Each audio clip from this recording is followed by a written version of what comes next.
యోహాను సువార్త 15వ అధ్యాయము 1-2 వచనములు. నేను నిజమైన ద్రాక్షావల్లిని, నా తండ్రి వ్యవసాయకుడు. నాలో ఫలింపని ప్రతి తీగను ఆయన తీసి పారవేయును. ఫలించు ప్రతి తీగ మరి ఎక్కువగా ఫలింపవలెనని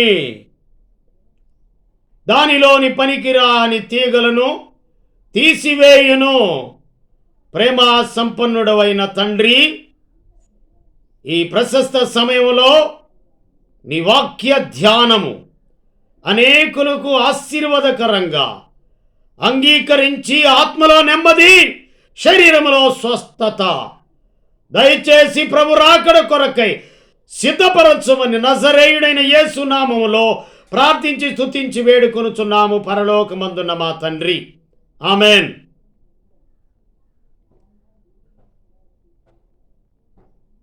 ఫలించు ప్రతి తీగ మరి ఎక్కువగా ఫలింపవలెనని. 7వ వచనం లేదా 8వ వచనం, మీరు బహుగా ఫలించుట వలన నా తండ్రి మహిమపరచబడును. మరి ఎక్కువగా బహుగా ఫలించుట వలన తండ్రి మహిమపరచబడతాడు. ఇందువలన మీరు నా శిష్యులగుదురు.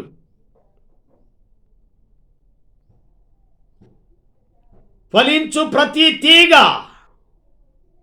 మరి ఎక్కువగా బహుగా ఫలించుట వలన తండ్రికి మహిమ. ఎవరు ఎక్కువగా ఫలించారు?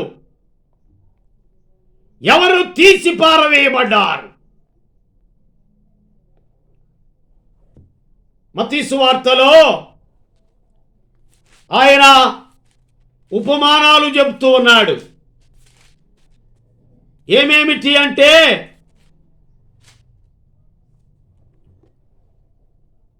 పరలోక రాజ్యం పొలంలో దాచబడిన ధనమును పోలి ఉన్నది. ఒక మనుషుడు దాన్ని కనుగొని దాచిపెట్టి అది దొరికిన సంతోషంతో వెళ్ళి తనకు కలిగినదంతయు అమ్మి ఆ పొలమును కొనును. 47వ వచనం మత్తయి సువార్త 13:47. పరలోక రాజ్యము సముద్రంలో వేయబడి నానా విధములైన చేపలను పట్టిన వలను పోలి ఉన్నది. అది నిండినప్పుడు దానిని దరికి లాగి కూర్చుండి మంచి వాటిని గంపలలో చేర్చి చెడ్డ వాటిని బయట పారవేయుదురు. అలాగైతే మంచి వాటిని మరి ఎక్కువగా ఫలించిన ఫలాలు తట్టలో ఉంటాయి, లేదా ఫలించని అవన్నీ తీసి పారవేస్తాడనమాట. అవి మంచివా? అవును, మంచివియు చెడ్డవియు రెండు ఉన్నాయి. మంచివారి మీదను చెడ్డవారి మీదను తన వర్షాన్ని కురిపిస్తూ ఉన్నాడు. ఎవరు?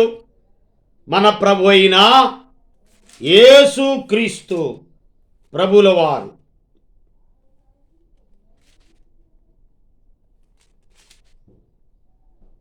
మంచివారి మీదను చెడ్డవారి మీదను.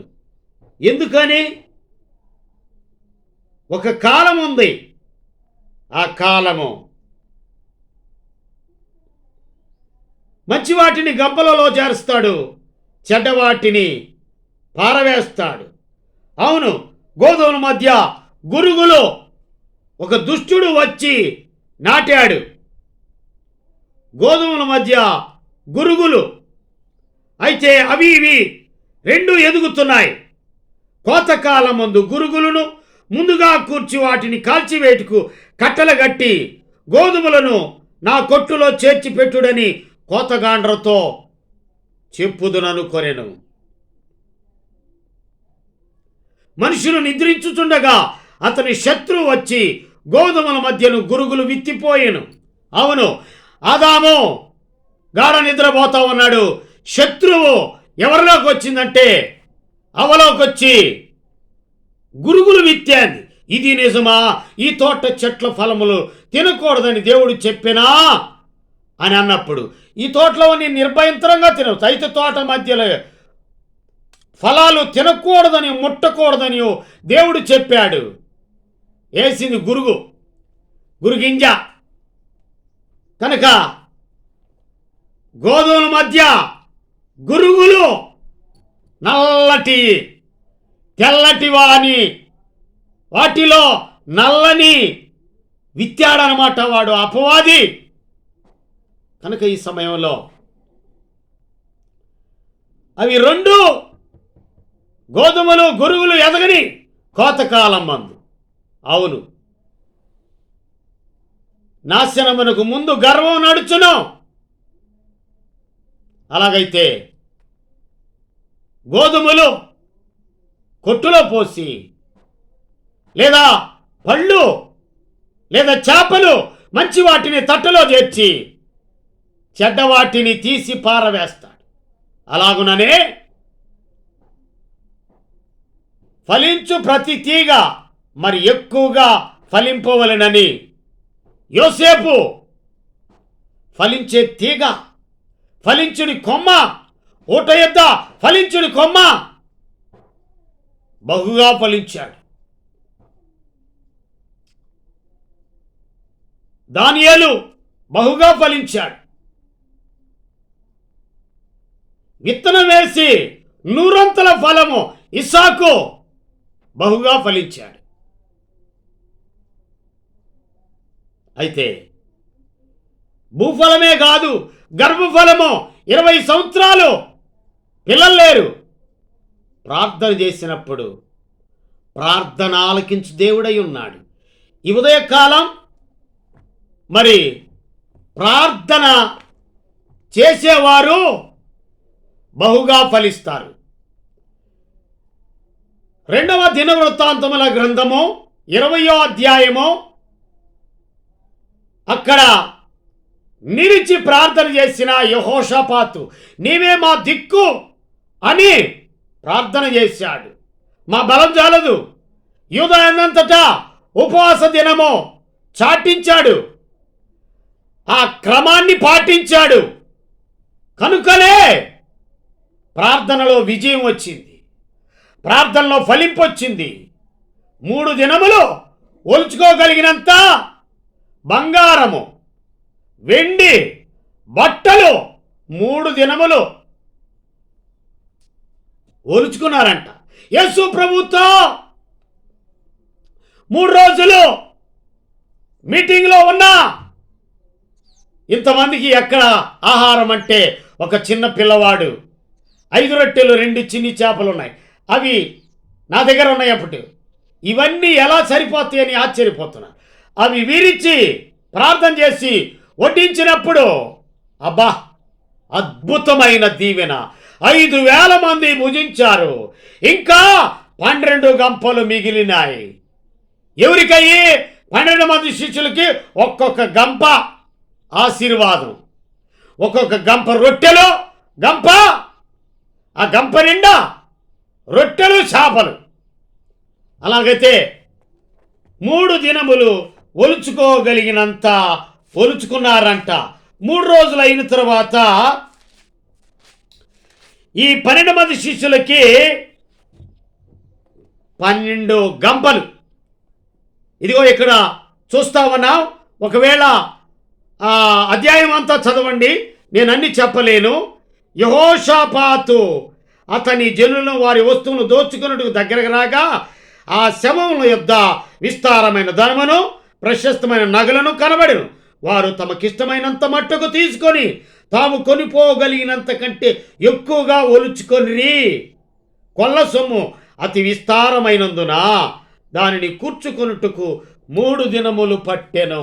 3 రోజులు బంగారం, వెండి, నగలు, బట్టలు శత్రువుల దగ్గర నుంచి. అలాగైతే 12 మంది శిష్యులకి 12 గంపలు ఆశీర్వాదం. ప్రార్థనలో ఫలింపు.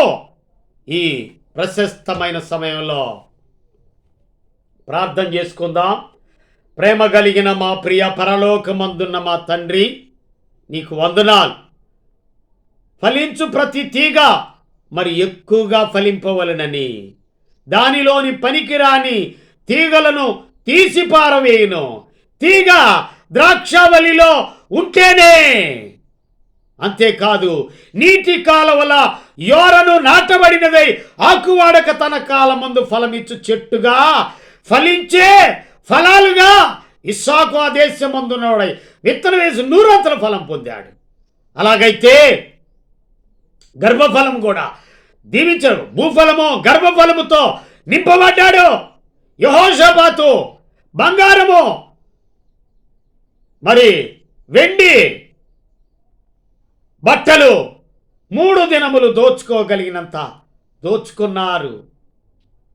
5,000 మంది భుజించిన తర్వాత స్త్రీలు పిల్లలుగాక 5,000 మంది. శిష్యులు 12 మందికి 12 గంపలు, ఒక్కొక్కరికి ఒక్కొక్క గంప. కృతజ్ఞతలు చెల్లిస్తూ మా ఎడల నీవు చూపిన కృపకై, మీరు మా పట్ల చూపించిన దయా సంకల్పాన్ని బట్టి మేము కూడా స్టోరేజ్ చేసుకోగలిగే గొప్ప భాగ్యము అనుగ్రహించి ఉన్నా. ఇన్ని మేలులతో నింపిన యేసయ్యకు ఏమిచ్చి రుణం తీర్చగలం? యేసు ప్రభు నామంలో ప్రార్థన చేస్తున్నాం తండ్రి, ఆమెన్. తండ్రి, కుమార, పరిశుద్ధాత్మ త్రియేక దేవుని దీవెన సదాకాలం తోడై నడిపించునుగాక. ఆమెన్. God bless you. వాక్యము నచ్చినట్లయితే లైక్ చేయండి, షేర్ చేయండి, కామెంట్ చేయండి. ప్రార్థన చేసి ఫలించాలని యేసు పేర మిమ్మల్ని ఆనబెడుతూ ముగిస్తూ ఉన్నా. God bless you.